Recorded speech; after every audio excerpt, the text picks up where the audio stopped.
Assalamualaikum warahmatullahi wabarakatuh.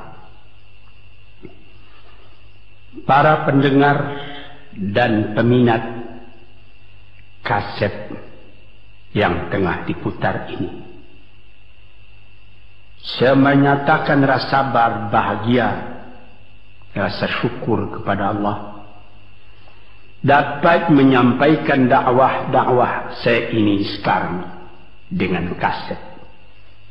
Moga-moga dapat tuan-tuan putarkan, tuan-tuan dengarkan ketika tenang-tenang dengan anak-anak di rumah, atau ketika naik mobil, di mobil-mobil yang dapat memasang kaset dalam perjalanan yang jauh, sehingga kecapean dan kepenatan dalam perjalanan pun hilang karena mendengarkan suara ini.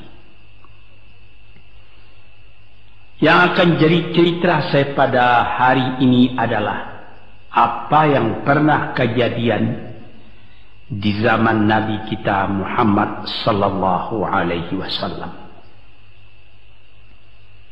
Di dalam riwayat ada diceritakan bahwa pada suatu hari, kira-kira pukul 9 pagi sepenggalah matahari naik, Rasulullah sallallahu alaihi wasallam berjalan dari rumahnya, dari biliknya, menuju ke dalam masjid beliau yang mulia di Madinah. Ketika itu biasanya ada juga orang yang sembahyang di masjid, sembahyang sunat duha. Tapi umumnya masyarakat sudah keluar dari rumahnya pagi-pagi, bekerja menurut bidang masing-masing. Yang pergi bertani, yang pergi berniaga, yang pergi mengembalakan unta atau kambingnya. Tinggallah beberapa orang saja. Beliau lihat di sudut masjid ada satu orang pemuda sedang duduk tafakur termenung. Mukanya kelihatan muram saja, menunjukkan kesedihan yang terpendam di dalam hatinya. Rasulullah mendekat kepada pemuda yang tafakur itu. Setelah dilihatnya Rasulullah datang, dia pun menengadahkan muka. Rasulullah pun bertanya, "Mengapa di saat begini engkau duduk tafakur dalam masjid? Dan wajahmu kelihatan ada menampakkan kesedihan atau muram durja. Apakah yang engkau derita sekarang ini?" Jadi pemuda tadi menjawab, "Hazanun lazimatni ya Rasulullah wa duyunun." Artinya, aku ditimpa duka cita ya Rasulullah karena utang. Rupanya orang ini berutang. Utang telah lama, janji sudah dekat, persediaan buat membayar belum ada. Itu yang saya menungkan di sini ya Rasulullah. Dengan senyum Rasulullah menjawab, "Sudikah engkau kalau aku ajarkan kepadamu suatu bacaan? Apabila bacaan ini, yaitu berupa doa, engkau baca pagi-pagi, dan nanti petang-petang pun engkau baca pula dengan hati khusyuk, insyaallah hutangmu itu akan terbayar." Tentu pemuda tadi dengan besar hati menjawab, "Tentu ya Rasulullah. Aku senang sekali kalau dapat engkau ajarkan kepadaku apakah doa itu." Lalu Rasulullah membacakan, mengajarkan kepada pemuda itu doa ini. Inilah yang akan saya bacakan pula, mudah-mudahan kita semuanya dapat pula mengambil bacaan ini menjadi bacaan kita. Kita baca pagi, kita baca petang. Apa bunyinya? Allahumma inni a'udzubika minal hammi wal hazani wa a'udzubika minal ajzi wal kasli wa a'udzubika minal bukhli wal jubni wa a'udzubika min ghalabatid daini wa qahrir rijal. Sebelum kita uraikan atau kita tafsirkan artinya satu demi satu, baik kita artikan secara keseluruhan lebih dulu. Artinya ialah, ya Tuhanku, aku berlindung kepada Engkau daripada ini. Lalu disebut 8 banyaknya. Yang pertama, aku berlindung kepada Engkau daripada duka cita, daripada kesusahan dan duka cita. Susah dan duka cita, sudah 2. Dan aku berlindung kepada Engkau daripada malas, daripada lemah dan malas, jadi 4. Dan aku berlindung kepada Engkau daripada bakhil, berat mengeluarkan wang, dan daripada pengecut atau penakut, sudah 6. Dan aku berlindung kepada Engkau daripada pengaruh berutang dan daripada kekuasaan orang lain atas diri kita, sehingga kita tidak mempunyai kemerdekaan pribadi lagi. Inilah 8 yang diminta kepada Tuhan. Moga-moga kita jangan diserang oleh penyakit ini. Karena kalau ada ini penyakit yang 8 perkara, itu kita mempunyai pribadi yang lemah.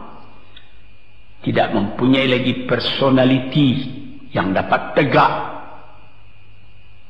Padahal dalam didikan agama kita, tempat kita takut cuma satu, yaitu Allah. Yang lain tidak ada. Yang pertama, susah. Apabila orang telah susah, pikirannya pun sudah tertumbuk. Jalan untuk maju tidak ada lagi. Padahal dalam kehidupan itu, manusia tidak akan berjalan di atas jalan yang datar saja, yang bertaburkan kembang. Kehidupan itu mendaki, menurun, melereng, berenang, melewati ombak dan gelombang. Itu pasti dalam hidup. Apa yang disusahkan? Kusut, tak ada kusut yang tidak selesai. Keruh, tak ada keruh yang tidak jernih. Apabila pikiran kita telah susah lebih dulu, maka gelaplah jalan yang kita tempuh ke muka dalam kehidupan tadi. Yang kedua, kita disuruh berlindung kepada Allah daripada duka cita. Yang menyebabkan orang duka cita itu memang banyak. Misalnya, kehilangan barang yang disukai, kematian orang yang disenangi, bahaya yang datang dengan tiba-tiba. Orang yang ditunggu sudah lama tidak datang. Barang yang dicari tak bertemu, dan lain-lain sebagainya. Lalu tumbuh hazan, duka cita. Kalau kesusahan menjadikan soal yang kita hadapi jadi kusut, kedukaan menyebabkan jalan yang kita tempuh jadi gelap. Nah, ini 2 dua hal yang bisa menghambat, menjadi rintangan bagi manusia di dalam kehidupannya. Lalu yang ketiga, aku berlindung kepada Engkau ya Allah minal ajaz. Lemah. Lemah apa? Lemah pikiran. Tidak ada energi lagi. Tidak ada inisiatif lagi. Menyerah saja. Lemah. Belum dihadapi suatu soal, hati lebih dulu sudah lemah. Merasa itu soal terlalu besar. Padahal kalau dihadapi, tidak ada kusut yang tidak terselesaikan, tidak ada keruh yang tidak terjadikan. Yang lebih berbahaya lagi, yang keempat, apa? Malas. Kalau sudah malas, apa yang akan dikerjakan lagi? Kita duduk saja termenung-menung dalam kemalasan, lalu angan-angan banyak, cita-cita mati. Angan-angan hendak terbang, padahal sayap tidak ada. Angan-angan hendak mempunyai ini, hendak mempunyai itu, hendak mempunyai Mercedes-Benz, hendak mempunyai rumah besar, tapi ikhtiar tidak ada. Sebab itu ada pepatah dari orang tua-tua kita di zaman dulu, dikatakannya, mati, ini zaman penjajahan dulu nih, mati Belanda karena pangkat katanya, mati Cina karena kaya katanya, mati Keling karena makanan katanya, mati Melayu atau Indonesia karena angan-angan. Ini dia, angan-angan karena malas saja, berangan-angan, tapi malas. Jadi tidak jadi. Dan itu membentuk juga kepada diri kita. Orang pemalas itu jalannya lunglai saja, matanya muram saja, tak jauh dia memandang. Ini penyakit. Itu 4 penyakit. Lantas dikatakannya lagi yang nomor 5 dan nomor 6. Wa a'udzubika minal bukhli wal jubni, dan aku berlindung kepada Engkau daripada bakhil dan pengecut. Ini lebih berbahaya lagi. Dikumpul-kumpulnya harta banyak-banyak, maksudnya tadi hendak menguasai harta itu. Lama-lama dengan tidak disadarinya, harta itulah yang menguasai dia. Dia menjadi bakhil. Siang malam tidak ada kesenangan, cuma sibuk cari uang, cari uang, cari uang. Kemudian simpan banyak-banyak. Gunanya ya cuma mengumpul itu saja.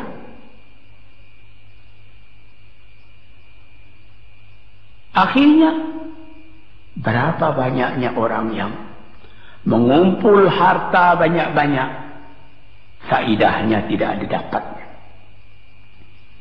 Saya ingat cerita dahulu 40 tahun yang lalu ketika saya masih tinggal di kota Medan.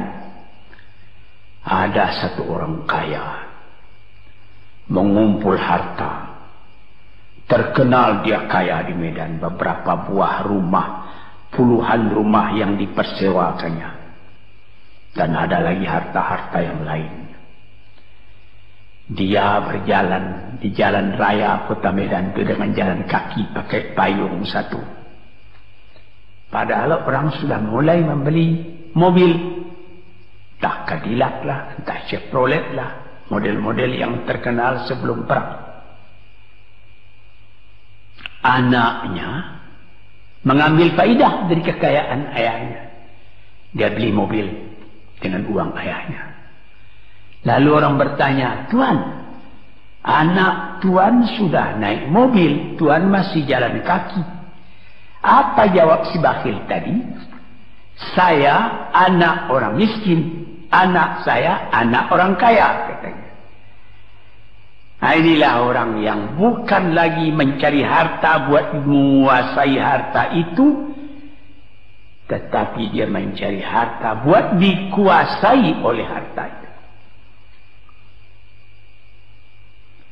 Yang nomor 6 lebih jahat lagi. Apa? Jubun, pengecut. Pengecut ini menjadikan separuh dari kehidupan manusia menjadi gagal. Ada pepatah orang, kalau engkau berniaga atau berusaha, meskipun modalmu tadinya tidak ada, asal engkau berani, itulah modal utama dalam hidup. Sesuai dengan pepatah Melayu atau pepatah Indonesia lama, dia katakan,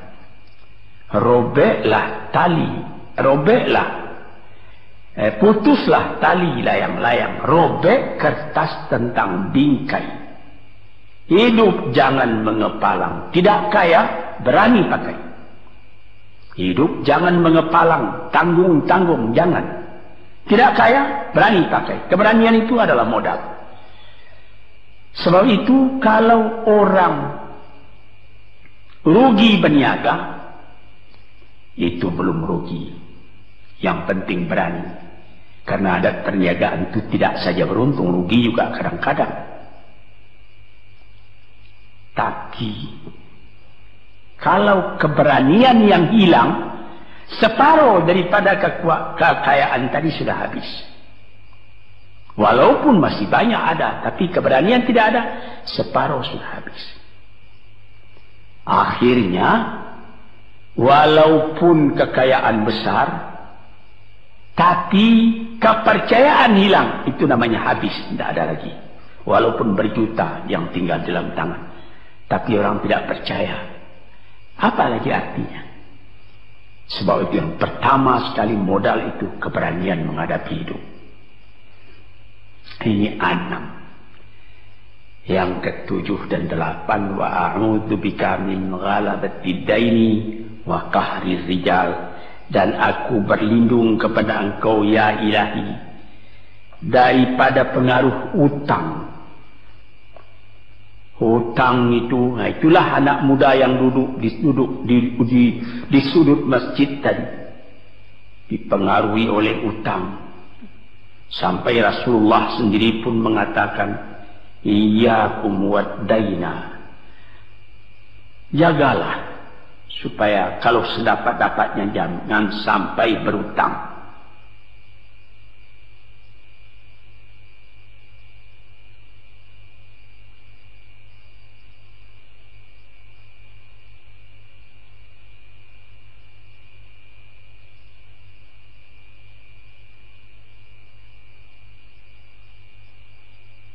Bisa juga berutang kalau keberanian tidak ada, dan berani itu membuka jalan buat mencari bayarnya.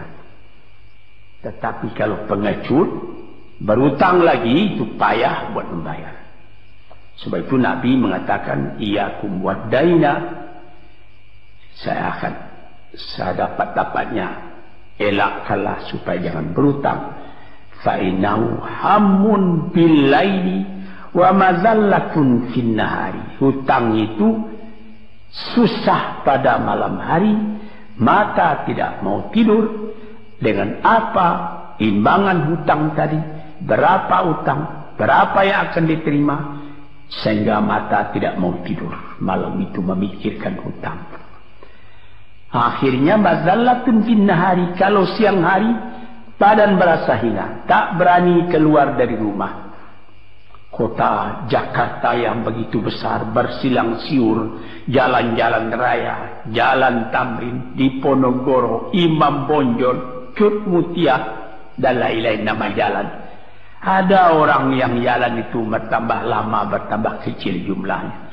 Kalau orang lain mempunyai 100 macam jalan, dia paling tinggi cuma 2 saja jalan yang dapat jalani. Jalan dari rumahnya ke tempat yang tertentu, ke lain dia tidak berani. Kenapa? Karena ada tempat dia berhutang. Jadi dikatakan dalam hadis itu, orang berhutang malam tak mau tidur, siang malu sama orang, takut akan ditanyai, takut akan dicari. Ataupun dia berbenam di rumah, datang orang menunggu piutang, dia bilangkan kepada pembantunya atau kepada anaknya, katakan bapak tidak di rumah. Anak yang tolol atau pembantu yang tolol menjawab, mana bapak? Dia suruh bilangkan bahwa bapak tidak ada di rumah. Kata anak tadi, betapa susah. Lantas yang nomor 8, wa qahrir rijal. Kita tidak mempunyai lagi kemerdekaan diri buat menyatakan perasaan kita, karena kita segan kepada orang. Kita terlalu banyak berutang budi kepadanya. Kita terlalu banyak mendapat hadiah daripadanya. Kita terlalu banyak dan lain-lain. Sehingga mulut kita jadi tertutup, tak dapat bercakap lagi. Ditekan oleh hutang budi kepada orang tadi. Kemerdekaan diri tidak ada lagi. Inilah 8 perkara yang ditunjukkan oleh Nabi Sallallahu Alaihi Wasallam kepada pemuda yang duduk tadi. Dapatlah kita mengambil pedoman dalam kehidupan kita sendiri, bahwa yang amat penting lebih dahulu ialah kemerdekaan jiwa.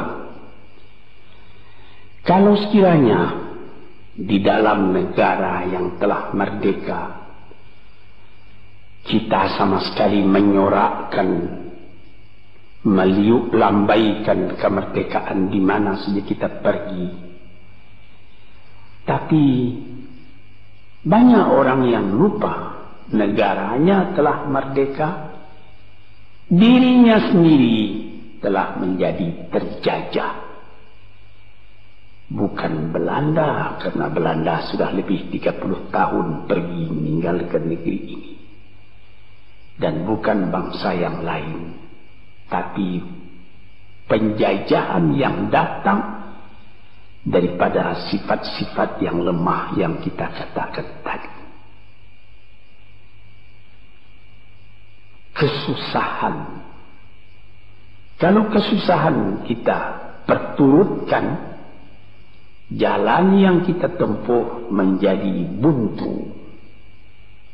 Kita tak tahu lagi kemana akan pergi. Susah. Pagi susah, malam susah. Sehingga kusut benang itu tak tahu lagi jalan keluar. Padahal pangkal dari kesusahan itu bukan dari luar, tapi dalam jiwa kita sendiri, dalam dada kita sendiri. Yang kedua, dikatakan duka cita. Saya teringat kepada satu pantun Melayu atau pantun Indonesia. Dikatakannya, kalau berpiduk jangan bermenung, kalau bermenung riak pun tiba. Kalau duduk jangan termenung, kalau termenung hati pun iba. Kalau hati sudah iba, jalan tertumbuk. Sampai ada juga pepatah nenek moyang kita, hati yang marah mendorongkan, hati yang iba menjauhkan. Sebab itu haruslah kita bersedia membesarkan jiwa kita sendiri. Marfu'ar ras, maufurul kiramah. Kepala terangkat, harga diri dijaga. Itu kemudian dikatakan yang kedua, al-ajaz, lemah, al-kasal, malas. Kelemahan ini juga ada yang karena penyakit. Kenapa lemah saja? Kenapa tiap-tiap pekerjaan yang dihadapi pesimis yang timbul sehingga timbul malas? kalau perlu kita pergi kepada dokter, terutama psikiater. Kita tanyai di mana segi kelemahan ini. Karena kelemahan jiwa, kemalasan, malas dan lemah itu dari jiwa pangkalnya.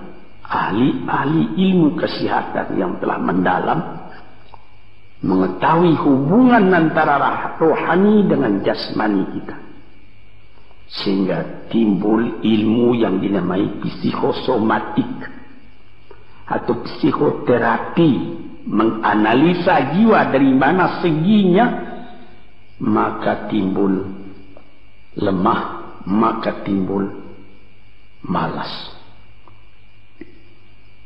Di sini kita memerlukan kuatnya energi.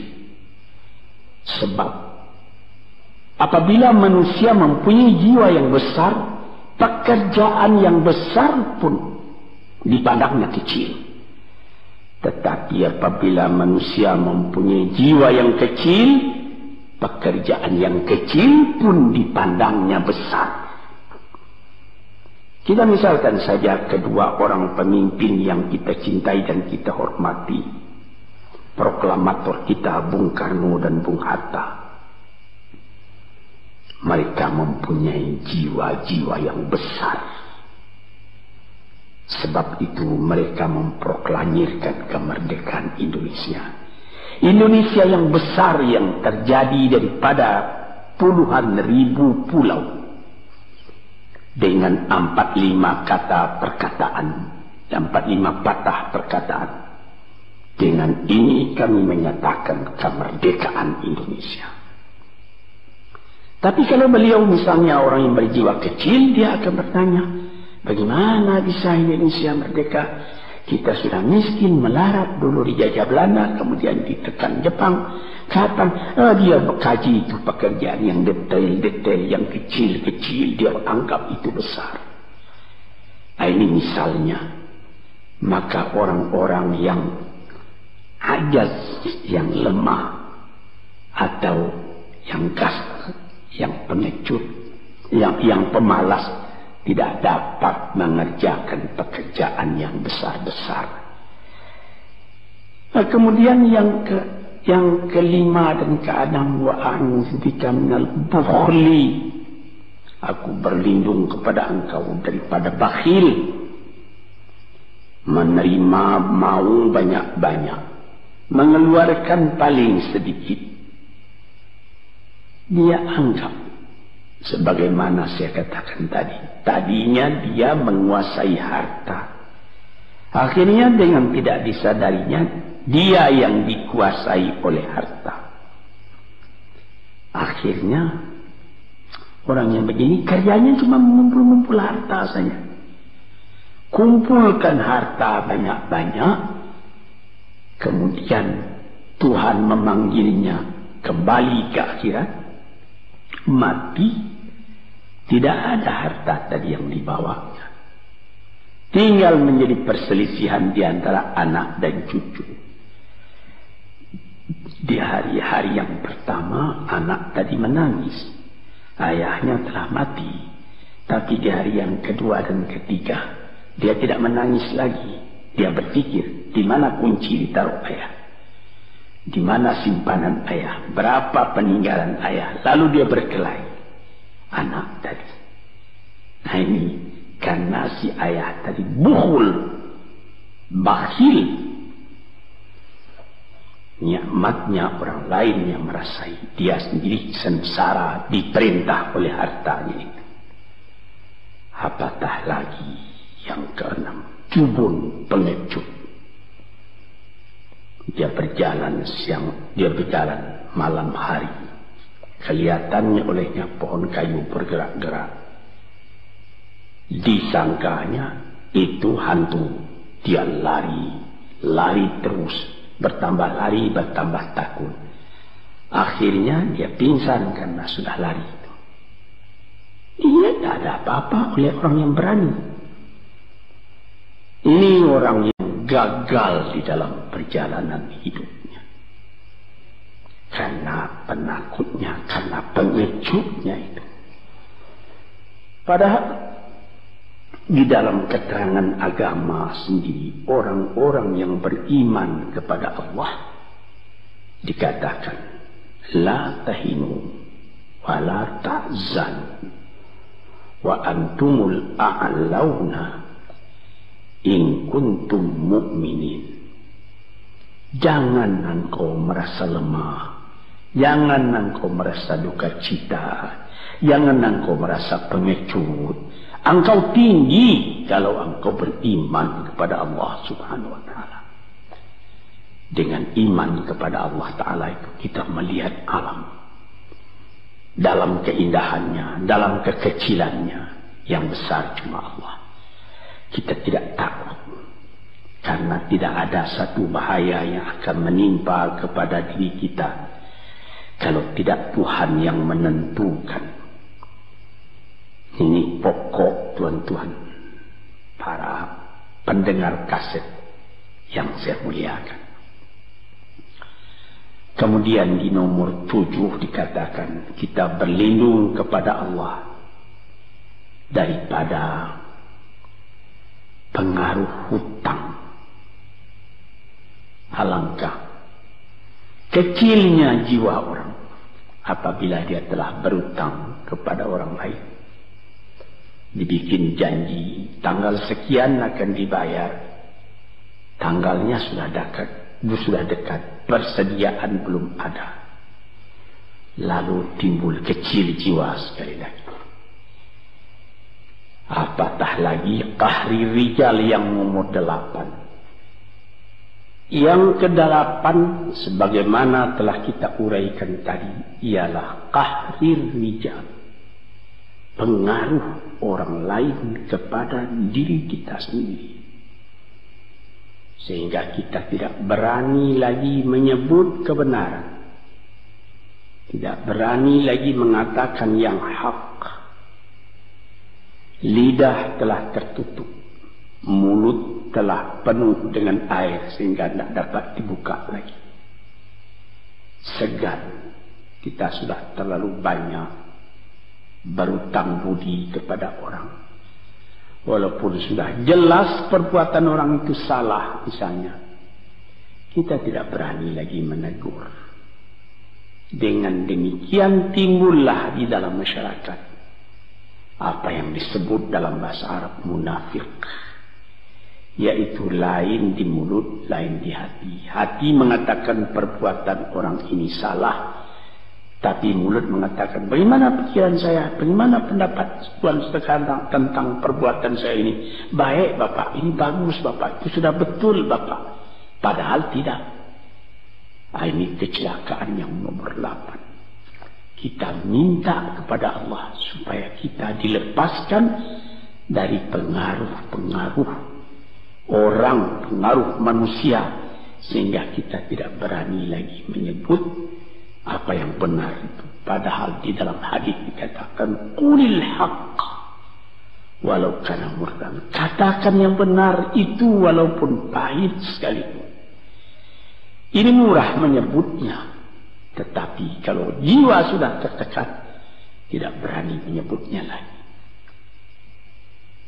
Para pengikut kaset yang tercinta, itulah 8 perkara diperingatkan, dituliskan, diajarkan, disuruh hafal oleh Nabi kepada pemuda yang beliau dapati termenung duduk seorang diri tadi. Dengan patuh dia turuti kehendak Nabi, dia baca itu tiap pagi, dia baca itu tiap sore, dia pahamkan apa isinya. Lalu timbul energi baru dalam dirinya, semangat yang baru. Langit pun kelihatan cerah, bintang pun kelihatan berkelap-kelip, matahari pun kelihatan bercahaya, dan dia sudah melihat kehidupan ini dengan mata yang terang. Kemudian dia bertemu dengan Nabi, ya Rasulullah, saya mengucapkan terima kasih. Penyakit-penyakit tak ada pada saya lagi. Utang saya sudah terbayar. Dan saya akan memulai hidup yang baru. Inilah jawab dari pemuda tadi. Dan inilah jadi pedoman pula bagi kita kaum muslimin. Kalau kita terjadi pada diri kita beberapa hal, salah satu dari yang 8 perkara itu, baca doa ini pagi, baca doa ini petang, lalu berusaha. Jangan cuma berdoa, berusaha, berdoa dan berusaha. Allah akan membukakan kepada kita pintu rahmatnya, memberikan nikmatnya yang berlipat ganda, sehingga segala sesuatu yang di kiri kanan kita menjadi kekayaan, menjadi inspirasi buat maju ke depan di dalam kehidupan ini. Bapak-bapak, saudara-saudara pendengar kaset yang saya muliakan, moga-moga pengaruh dari hadis ini, daripada doa ini masuk ke dalam diri saudara, dan saudara menjadi orang muslim dan merdeka yang sejati. Sekianlah pandangan saya, moga-moga ada manfaatnya bagi para pendengar dan peminat kaset yang tercinta. Assalamualaikum warahmatullahi wabarakatuh.